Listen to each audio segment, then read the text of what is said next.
you know, as opposed to one time I had to do everything on a set schedule, because really I was scheduling things not just around my son, but I was also scheduling things around my relationship. And I always wanted to sort of be myself, to have myself together, and not, I was made to feel bad about doing TikToks, like I was Alice in Wonderland because I was doing TikToks. I'm like, I'm trying to, this is my ministry, this is my, I told y'all I thought that this was my calling. I'm like, this is my ministry, this is my calling. And I had jewelry and stuff on the wall at that time. And he was in my room. And he was just looking around my room like this. And he was like, I ain't asked for all this. I'm like, what? He was like, all this, all these characters, all this, like you Alice in Wonderland, like you lost. That's right. After that, I had stuck me in on my TikTok. I had got on TikTok for about a month after that. I was like, it's my ministry, man. Man, I don't know. It went from beginning of the relationship, like, man, you know what, I like that, you know, and that's really cool what you're doing, you know. Man, you know, I know a lot of people who don't get paid and just, you know, you doing this 3 day time a day, you know, you dedicate a lot of your time to this, you doing that. I'm like, yeah, because it's my calling. I'm going all into detail thinking he really mean what he's saying. I'm like, because when God has you, not knowing in his mind, he's like, girl, you don't know. This is what I'm gonna use against you in about 3 weeks.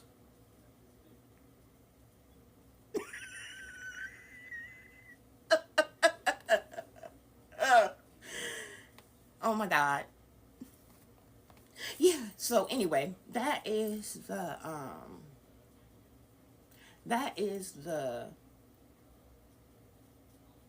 glow up from scapegoat, black sheep. And this is why I say black sheep in the family, is because you're taught to be talking, you taught to accept stuff. You're taught to not really feel worthy. You're taught to, which I'm so glad I was taught to, not have entitlement or feel like nobody owe me nothing, because no, I know that. I'm glad I was taught that. I never wanted to feel like that. And when I did feel like that, it was because I told y'all I was a dancer on a dance show, and then I had started doing videos, and then I had went to California, and I was in a couple magazines, I was on film, I was making money, I had, did a lot of stuff, and I was with really people with a lot of money. So then I had started feeling like, yeah, I'm entitled, yeah. I was feeling myself, in that time, place. But it wasn't because somebody made me feel entitled, because of what I was doing for myself. And then I was just like, yeah, I'm her. Yeah. That's still not a good attitude or good look, whatever. But that's why I told y'all, as soon as it came down to like trying to do the Hollywood stuff, going a little further, not like I was about to be a big celebrity or nothing, but I'm saying going a little further into that world, because I had did a Notorious BIG party at the Affinity in Detroit, and Diddy was there at that party. And when we had came to the party, we're all ready to get paid. Affinity at that time, they had just opened. It's a beautiful hotel downtown in Detroit, and they had just opened. It was a beautiful hotel, but I was used to going to places like that. I mean, it was no big thing. And when we got there, it was like 6 of us, and it was us. Well, I'm not gonna say who I was there, but it was us that had it going on in Detroit. People knew us, and when we got there, like 3 of them stayed out of us. I didn't know them, but the ones who I knew, we was out of there. Because when we got there, we wanted to be paid $325, because we knew it was a high profile party. And then not only did they say, okay, we went down to $250. Then I'm like, okay, well, where are we getting dressed at, whatever. And then not only, because they had like not just that room, they had like rooms on top of rooms, combined rooms or whatever. I'm like, where are we going to get dressed at? And then so they was like, oh, they don't want to pay because it is Notorious. And he had just came out with his song, with him sitting on the CD cover with the baby on the CD cover. And I'm like, no, I think that's the one. Anyway, he says in that one, it was like, I used to read Word Up magazines, that song. And so I was like, and Junior Mafia was there. I was like, they don't want to pay up. Bye. I don't care who you is. So a few of us had left. And so anyway, in that time era, I was meeting different people, celebrities and stuff, going out of town, being flown in this place. I was taking, going on cruises, different stuff. And I was like, yeah. And that's the only time I've ever felt entitled, in that time, place. And then after that, I was like, when I got married, we moved to a straight up farm. I ain't know nobody. We stayed on a farm for about a year. It was just me and him, away from everybody. I didn't even have a phone. When he went to work in the daytime, I was cleaning the house, getting peaches off the tree, talking to my the Muslim neighbor, the sister down the street. Go up to the video store right next to me. That was in walking distance, but I had a car. And getting videotapes, because we ain't have cable, whatever. Just chill, real chill. Because I had decided to change my whole life around. And so as soon as we got married, before we left. And so it wasn't like I felt entitled after that time period in my life. And you're taught to not feel like that. Coming up as the black sheep. And you don't realize, you don't know anything about having a light. And that's not given to everybody. It's not given to everybody. Just because you're an empath does not mean that you was a scapegoat. And just because you was a scapegoat don't mean that you're an empath. But see, when I was in school, this is something that I just looked up recently. So when I was in like kindergarten, I was sitting at my desk, and I think her name was Mrs. Jones at Pastor Elementary School. Anyway, I'm sitting at my desk, and I'm sitting there. We had just got crayons, and I'm just learning how to draw right. And I'm sitting there making the Xfinity sign, just going down the paper with the Xfinity sign, doing like that, down the paper, down there. She's like, "Do you know what that is?" And I didn't even realize what she was talking about. And I just like gave her my paper, like that's not what I was supposed to be drawing. It just went straight over my head. And then I still didn't know what it is until I saw it on a tattoo. And I was like, "What is that called?" And then they told me what it was. And then so here recently I looked up what is the Affinity Sign. But that was in my head all my life, that sign. And I told y'all about it was a few things that made me feel really connected to the Lord. And a lot of, like you guys, all through your life you felt a certain different kind of connection. Not like, yeah. I'm not going to play it down because usually I'd be like, well, not like you. Yeah. That's just how it was, right? You just felt a certain kind of connection when you knew when you was in really trouble. Then you could call, and you would hear, he would move on your behalf. And so anyway, you try to scale yourself back when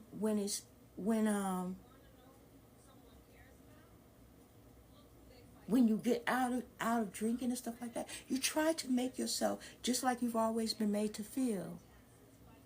Like don't be going, what's the word called? Don't get too full of yourself. Don't get self-righteous now. Because you asking questions. Don't start getting self-righteous. Or what is that word?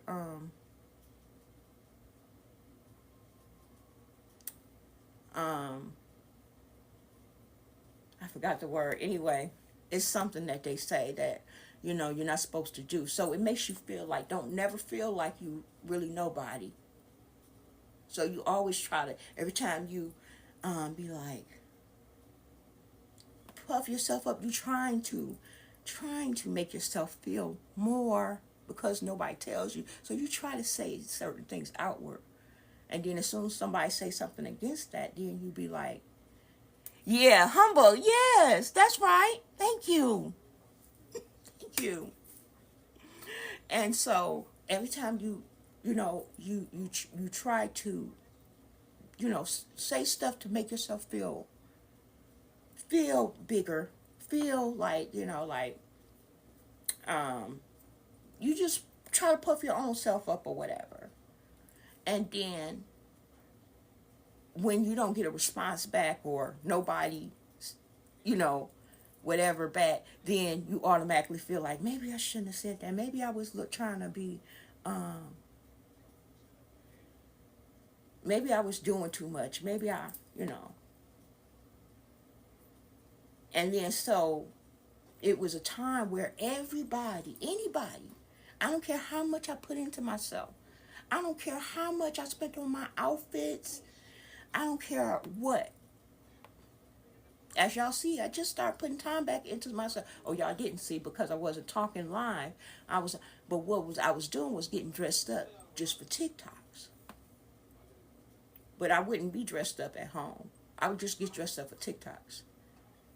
And it'd be sort of get that feeling off of me, that, that depressed feeling, that low energy feeling, trying to give out some good positive energy, and then in the meantime feeling it coming back in just by, because whenever, what's that called, it's called paying it forward.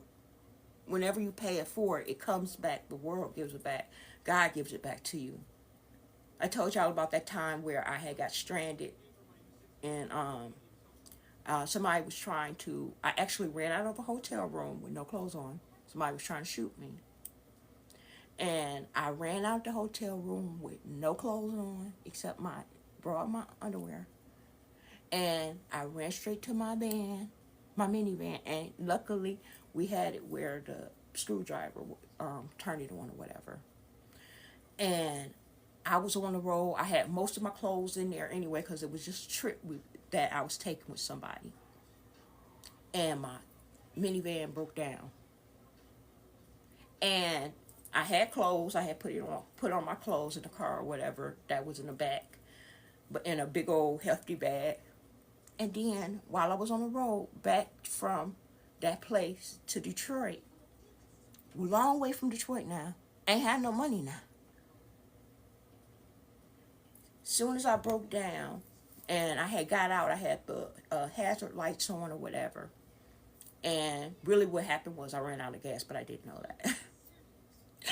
So as soon as I had broke down, I walk around. You know how you just do the thing that you're supposed to do. You get out, you walk around the back, you pop the truck. You don't know what you're doing, but you're just going through the motions. So that's what I did. I had went around the back. I opened the back of the thing, had the hazard lights so on. Like I don't know what I was trying to do. Then I popped the thing. By the time I had popped the front hood and went to walk back, this here, it was a white truck. And it was a man with Jets on it. My name was Jet. My name is Jeanette. My mother started calling me Jet, and then I used it as Jet Love when I was younger. And it was Jets on there. It was white. And the son had on a white hat, and it was white. They was white too. I'm like, they was white too. But because he had his son in there, it looked like they just came from a ball game. It made me trust them. But I could see them clearly through the windshield. It was like a big old windshield. And anyway, he was like, hey, you need some help? I'm like, my car broke down. If you could just take me up to the nearest gas station. I only trusted them because the little boy was in there. And I had a feeling, you know how you have discernment, but you don't really trust yourself when you're out there. When you don't really know yourself, when you ain't been around just you don't really trust all this intuition that you have inside of you. So I was like, if you could just take me to the nearest gas station, which I ain't had no money. I ain't had nobody to call. Talking about I didn't know numbers by heart at that time. And so I was like, if you take me to the closest gas station, it was better than being in the middle of the road. And then the person who I had left, I left them.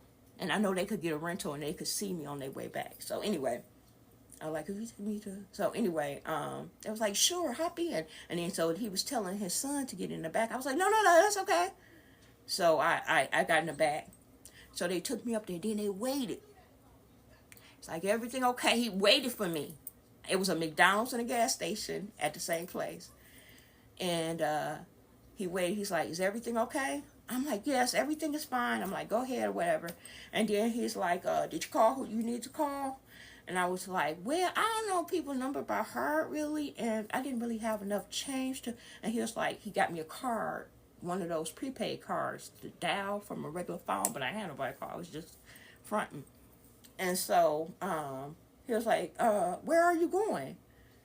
I was like, I was headed to Detroit. He was like, well, I'm going to Canada. He's like, come on, get in. I'll drop you off wherever you want to go. I was like, can you drop me off at the Greyhound station? The ones go downtown Detroit. He's like, yeah, sure, come on, get in. So he took me. I trusted him only because the little boy was in the car too. And then so on the way back, he was talking about that game or whatever they was talking about. And I was like, please give me your address so that I can, because I was making money at that time. I was like, as soon as I was planning on sending him some real money when I got it. I was like, as soon as I get myself together, I will pay you back. Just give me that. He was like, no. He's like, you know what you can do for me? Just pay it forward. And I always remembered that saying from that. Just pay it forward. He was like, I'll get mine back. Don't worry about it. You just pay it forward. And so anyway, I had always felt that, pay it forward. I like that. I always felt that if you give out good, and that don't have nothing to do with how I've been raised to, you just pray for blessings and like that. And I know I don't practice the law of attraction or nothing, but I knew what I was doing was not working. And I was like, well, I'm just going to escape my my mind at the same time, feel myself getting dressed up, and pay it forward. And so that's what I was doing for a while there. And so anyway, like I said, I don't have no certain, what's that called? I don't have no certain schedule. And I have been getting a lot of rest. And I have been studying Esther, but I also watched a movie about Esther too. And I got a really good understanding of her. I had saw the movie before, but I was just like, I want to see it again because, it's a lot of stuff I can't watch. So I watched that, and I just been sleeping, resting, doing school with my son, and just really, just chilling. You know how teenagers are. They don't really, they'll be like, feed me. I got to go to school. That's it. Yeah, and they'd be like, okay, you did your job. You can go. You see them again when they got to go to the bathroom. First of all, don't let me call them from the kitchen like, my son's name. Are you ready for lunch? Then he'll text me. Can you just text me? He don't want me saying his name out loud, even so my neighbors can hear. I just now figured that as far as so my neighbors can hear, just now as I was saying it. That's why he'll like me saying, because just as I said it out loud. But he always be like, can you just text me? And I'm like, why I gotta walk all the way in my room, walk past your room to text you when I'm already in the kitchen? If you was hungry, just go ahead and tell me. All right, yeah. That sounds like a good reason. I'm like, but, because he's not, like, so forceful with it, I'll be like, but next time, if I have my phone on me, I will. And I have went out my way to do that sometimes. But sometimes sometimes I gotta put my foot down and call his name.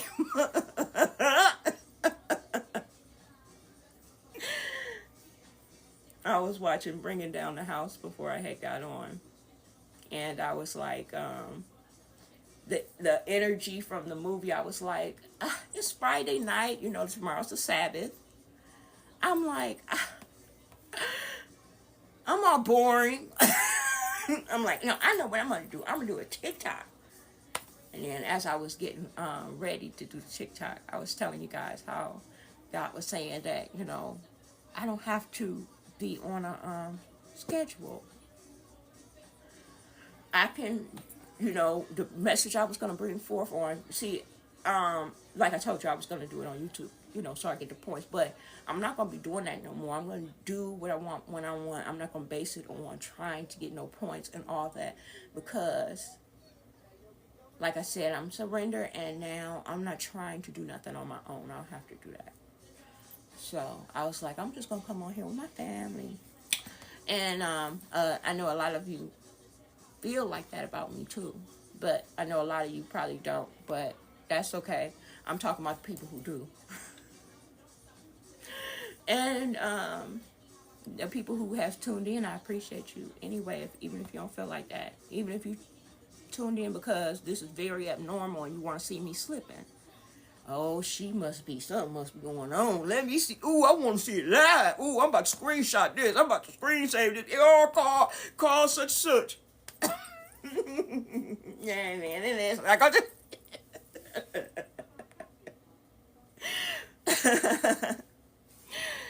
Anyway, it is very early, and while it's very early still, I have been on here for an hour and a half. And I'm not sure if I'm going to post this or not. Because, like I said, I'm not doing anything just on schedule no more, and I'm not going by my normal vibe or whatever. And I feel like it's a Friday night. Most of the people who would tune into somebody like me wouldn't be out at a club or nothing. This would be the prime time to just tune in. So as a matter of fact, I'm not going to post this. I appreciate the people who have tuned in to see it. And I was able to exchange this energy with you guys. You know, I appreciate you. And I don't say it often enough. It is really a big deal when you show up for somebody and just make them feel seen. And just make them feel heard. And make them feel like what they have to say matters. And, you know, I don't say it often enough. I just really just get to the message and just, you know, I don't even really pay attention to your comments. And then when I be talking about my followers, I be talking about you guys like your numbers, like you're distant from here. And, you know, I don't know why I was doing that. I don't know why, psychologically why. But I gotta say, I really, really appreciate you guys. And I really appreciate your energy. And I feel your energy. I really be feeling you guys. And there was a day I came on, and I was talking directly to people who is on TikTok, who I really felt, I was talking directly to you about what the Lord had told me about you, who you are. Because there's a lot of empaths that follow me, and not only empaths, but also people that's turned their lives over to God and has, as a result of that, become very empathetic. And so that's why another thing I changed my mind about that I had said on YouTube was that, you know, I will only marry somebody who's either chosen, saved, or empath. If they're saved and they wasn't an empath, then not really, because they have to learn how to be. But sometimes they are the best ones because their empathy haven't grown so stale. So, I don't know. I know that whatever God has for me, like, you know how they do arranged marriages in other countries? Yeah, whatever my father say, be like, he's going to arrange my marriage for me. Which will be coming one day. But I'm not in a hurry. I'm enjoying my time, my life, and everything. Especially since it's not on a schedule. I like that. So, thank you guys for tuning in. I love you. I do. And I'm about to get ready to make a TikTok. I don't know how long I'm gonna be up, but I feel good energy or whatever. And like I said, I've been resting a lot here lately. So yeah, I try to. Did y'all like the one I did earlier where Rochelle had the middle age crisis? I had to slice and dice that and upload that to TikTok in order to do it. When I put out stuff, I try to give out messages, and that's why I felt like it's such a ministry. But the Lord says, since nobody really caught it like that, it's not. It don't matter. But now when I play back on these days, and since I've said it, now people know that what my intention was. Now they see, oh, that's what she was trying to do. Yes, that's what I've been trying to do. And so anyway, the midlife crisis, and I was talking about how us women will get to a beautiful age where we're, wine is not as costly. It is not as, look, why did I lick my lips? I ain't had wine in a long time with my alcoholic addicted self. I mean, I have been now in recovery. I'm an addict in recovery, and I have not drank a stitch of alcohol in 3 years. So anyway, even though it's been 16 years since I did anything else. So anyway, so as we are aging, it's just like, how you go to, a lot of you probably don't know, aren't wine connoisseurs, but you know how you go to get some wine, you can go to a liquor store to get some wine. Even if it's $100 bottle, it's still not a refined wine that has been shelved and sitting for a special occasion. And I'm bringing a wine because that's what they always bring up in the Bible whenever they're talking about abundance. And just because I drank like a sailor, no me, wine ain't no good no more, just because I can't. So anyway, I don't know what the rules are, but I'm just saying I can't. But anyway, I'm saying, I'm making a point here, because they even use wine shells or whatever in different references. Y'all know what I'm talking about in the Bible, so that's why I can use this reference. So anyway, wine, you cannot even go get no shelved wine from a liquor store. I don't care how much the bottle costs, even if it's a $200 bottle of wine, which isn't that much for a real bottle of wine that you would take and put on your shelf, or in your, if you have a wine case or something like that. Just something like, okay, it's the new year or whatever. Okay, so it's not even considered magnificioso unless it's aged. and it's gotta have just a little tiny bit of dust on it, showing it has not been touched. Just a little bit, just a fine line of it. So it's not in a place where we have all this dust coming to it anyway, because it's shelved or whatever. But because it's been shelved for a special occasion, just got a fine little bit on there. And you gotta take it and be like, yeah. I've had this for about 3 years. This is a 600 bottle of wine. Now, this is a special occasion I'm gonna pop it for. It don't even get to that place until it's aged and refined. And just like a woman, when she wear her hair up in a bun, it don't even look sophisticated, magnificioso, unless she is aged and have a beautiful neckline where it's not just baby fat. It is very, it is very, you see how this line is? That's from age. You don't get that being young. I mean, you have it, but it don't stand out being young like it does on. And your neckline looks different when you get older. It's not no baby fat there. And a woman can't even rock a certain dress unless she's a certain age and it look right. A business suit dress, because when she's too young and if it's not tailor made to fit, then she sure look like she got on her mom's clothes. It's a beautiful thing, Asian. It's a beautiful, sexy thing, Asian, because it's like we have went through some things. We know how to cook. We understand how to clean. We know how to treat a man. We know how to, whether we do or not is another thing. We know how to take care of ourselves. We know how to, how they be like, girl, please, you don't even know how to do this good. You know what I'm talking about.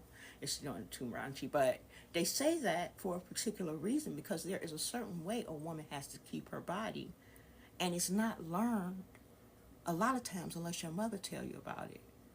It comes with age that you get things a little here, a little there, whatever. It be like little nuggets here and there. And these things come as you age. And even who you decide to be. Before I started talking publicly, when I was in dancing, I spoke a certain way when I was entertaining. And that's who Max was. That's who I became. My stage name was Max by the time I had, really got in the dance field or whatever. After I left after I got married and came back. Anyway, so it don't even, I mean, so when I had been depressed and everything, my voice had got to a place where it was so deep because I wasn't talking regularly. I was only talking on the phone with one person, my mom, really. And talked to my son, and that's it. And then it was so deep, I just didn't care. It was just like, how, it's just like I was not, it was just like so comfortable, like, I don't care. I don't care how I sound. I don't care. But man, as God's been rebuilding me, and now I can be who I want to be as I'm developing. God is creating in me a new creature. And I decided I want to stand in my femininity. And I want to reflect everything feminine. I don't want to associate nothing with trying to be hard, because I am a kept woman. God keeps me. So I don't have to have this kind of, oh, if somebody try to break it here, I could, I don't have to have all that. So I want to stand in my femininity. And so since I've been talking, if you'll notice from the first day that I started talking up till now, my voice has gotten to a mid-range. And this is how I talk all the time now. Because I actually had to start bringing it up. And at first it sounded like I was trying, because I was trying. I didn't want to sound like a guy. And then it just sort of baritoned out now, as even if I'm real comfortable, it still sounds the same. And you know how Siri imitates you? Or if you go in a certain neighborhood, Siri imitate the neighborhood a little bit. Just her language will change a little bit. How about when I was like, how about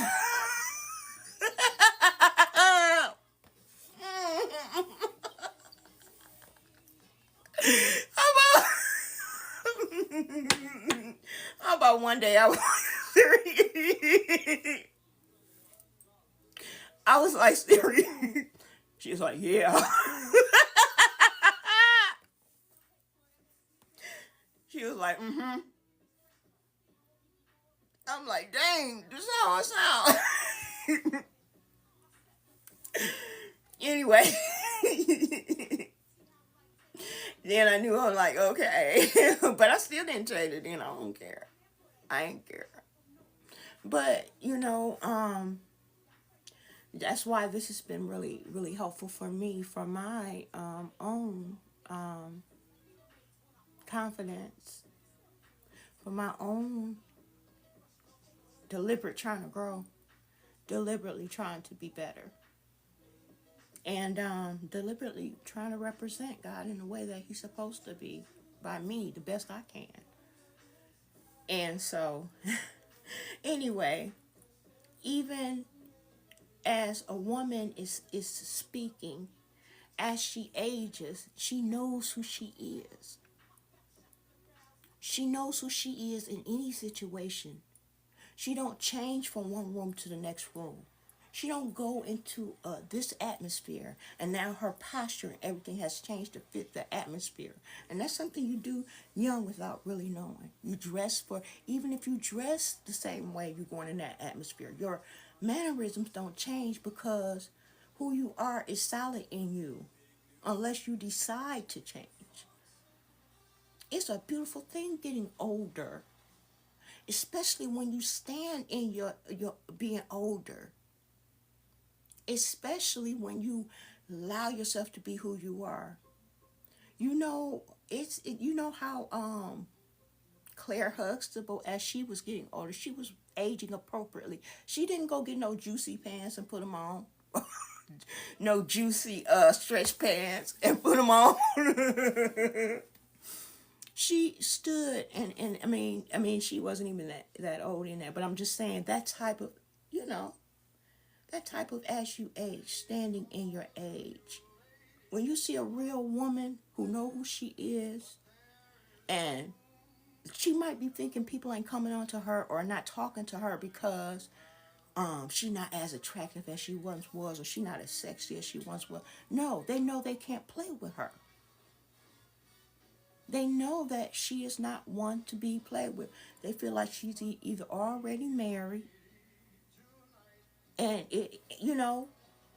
they're just open the door for you. Old lady coming through, and then open the door for you. It's beautiful getting older, and to go back and try to imitate who's supposed to be trying to imitate you. I found out this girl, she was much younger than me, and she was jealous of me. And I'm like, how does that happen? I'm like, why? Why would she be jealous of me? So I did everything I could to try to make her not feel jealous of me. And I really toned it down. I'm like, and I really toned it down because I heard that she was talking about me, and I knew it had to be because she was jealous of me because she was always staring at me a certain way. And so first thing I did was I was like, you know how old I am?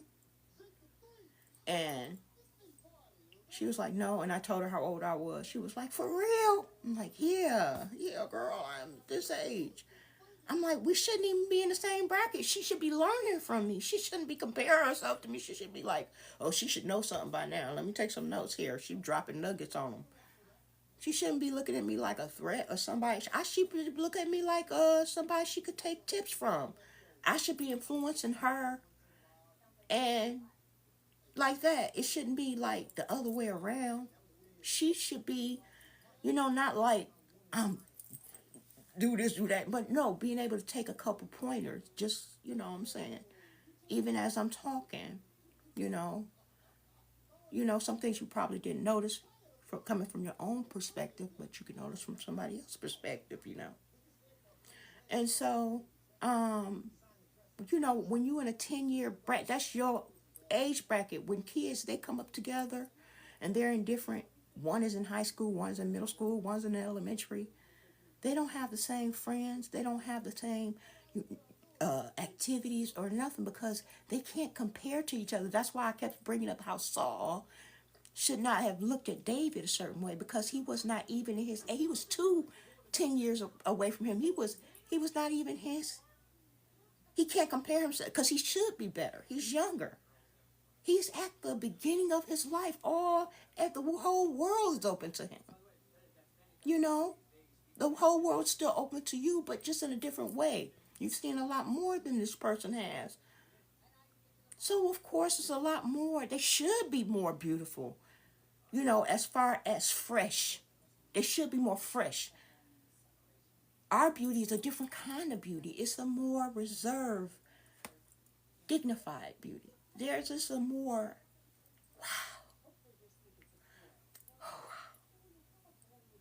more of a pure, like innocent beauty. It shouldn't be compared. So that's why I was saying with Rochelle, I'm like, can I please get to the point? No, because first of all, I don't never talk to y'all when I feel like it. I just always be on a schedule. Now the point, yes, I will bring up the point right now. The point is, Rochelle was trying to, here she is. She got kids in middle school. And here she is, maybe at about 36, 37. And here she is trying to hang out at night with somebody 29 years old, trying to understand what movies they watch and what music, instead of influencing the energy and being an example for as she get older, she want to go back down and relive that part of her life and take her dignity off of herself and just be like, nope, I'll get my juicy pants on.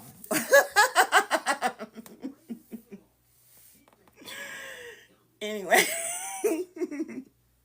So anyway, y'all go check that out if you haven't seen it already. It was supposed to be meant to be funny at the same time. A little enlightening because now that I have said to y'all that that is a part of my ministry, or that's what I want it to be, a little part of my ministry. Because I can bring points up in there that I can't naturally just say, and I can do it in an entertaining way. And I can sort of have a positive outlet. So, anyway, I've been on for an hour and a half now. I'm going to go, and I am going to maybe do a TikTok. I'm not sure. But whatever I do, I can do what I want. I enjoyed you guys so much. Thank you guys for tuning in.